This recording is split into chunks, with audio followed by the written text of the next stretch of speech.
मुफ्ती माफी मांगो, महबूबा मुफ्ती माफी मांगो, महबूबा मुफ्ती माफी मांगो, महबूबा मुफ्ती माफी मांगो, महबूबा मुफ्ती माफी मांगो, महबूबा मुफ्ती माफी मांगो, महबूबा मुफ्ती माफी मांगो, महबूबा मुफ्ती माफी। जम्मू कश्मीर की पूर्व मुख्यमंत्री महबूबा मुफ्ती किन्हीं न किन्हीं वजहों से चर्चा में ही रहती हैं।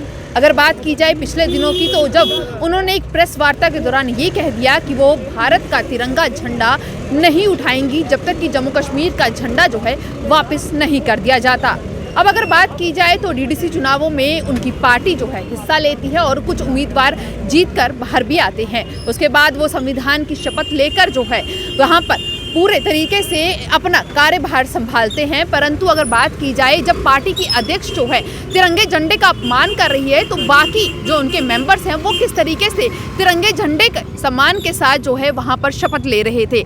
इसी के चलते आज शिवसेना डोगरा फ्रंट की तरफ से एक प्रोटेस्ट किया जा रहा है और इनकी मांग है कि महबूबा मुफ्ती के खिलाफ जो है कार्रवाई की जाए। तो अशोक जी, सबसे पहले आपसे जानना चाहूंगी कि जो एक तरीके से अगर महबूबा मुफ्ती जो है लगातार तिरंगे झंडे का अपमान करती आई हैं और वहीं डीडीसी चुनावों में जो उनके मेंबर जीत कर आए हैं वो संविधान की शपथ भी लेते हैं, हर तरीके से तिरंगे का सम्मान भी करते हैं, क्या लगता है कि पार्टी में ही भेदभाव है, पार्टी में ही एक बड़ा मतभेद है? पार्टी है ही नहीं। एक तिरंगे झंडे के नीचे खड़ा होकर के वो शपथ लेते हैं। महबूबा मुफ्ती अध्यक्षा कहती है मैं तिरंगा झंडा नहीं उठाऊंगी, तो इसका मतलब मतभेद कहाँ है? मतभेद उसकी पार्टी के अंदर है और वो मतभेद कॉन्स्टिट्यूशन के विरोध के अंदर है। और कॉन्स्टिट्यूशन का विरोध करने वालों को इलेक्शन कमीशन ऑफ इंडिया क्या कर रहा है?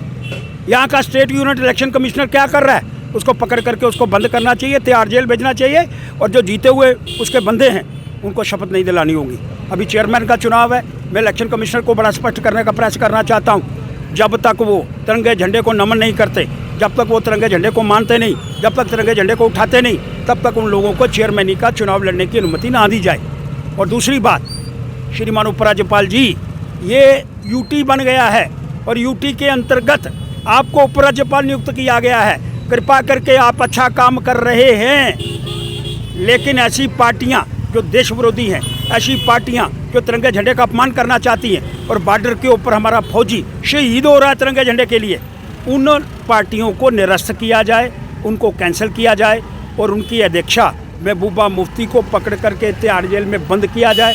और जो डीडीसी के मेंबर तिरंगे झंडे को नमन नहीं करते उनको ओथ नहीं दिलवाई जाए, क्योंकि डबल स्टैंडर्ड खेल करके आगे बढ़ने का प्रयास करना चाहते हैं। क्या लगता है अशोक जी, 5 अगस्त 2019 के बाद जब महबूबा मुफ्ती को जेल में बंद कर दिया गया था और उसके बाद जब से ही वो बाहर निकली, तो क्या लगा उन्हें कि सियासत खत्म हो गई है, उनका नाम खत्म हो जाएगा, इसीलिए वो इस तरीके के बयानबाजी करती हुई नजर आती है? वो देशद्रोही बयान देख करके आज भी समझ रही हैं 370 लागू है और 370 समाप्त हो गया है। अब यूटी के अध्यक्ष जो हैं श्रीमान उपराज्यपाल जी को, उनको बताना होगा यूटी के अंदर क्या क्या होता है। और देश विरोधी कार्य करने वालों को तिहाड़ जेल आगे बंद करा है, पहले किसी ने नहीं करा, श्रीमान मोदी जी ने करा है। अब उनको पकड़ करके तिहाड़ जेल में बंद करना होगा। और एक ही बात, जब तक उनके मेंबर तिरंगे का सम्मान नहीं करते उनको ओथ नहीं दिलवानी होगी और इनका चेयरमैन नहीं बनना होगा। और जब तक वो ओथ नहीं लेंगे तिरंगे झंडे की, तब तक उनको पकड़ करके तिहाड़ जेल में बंद करना होगा। धन्यवाद आपका।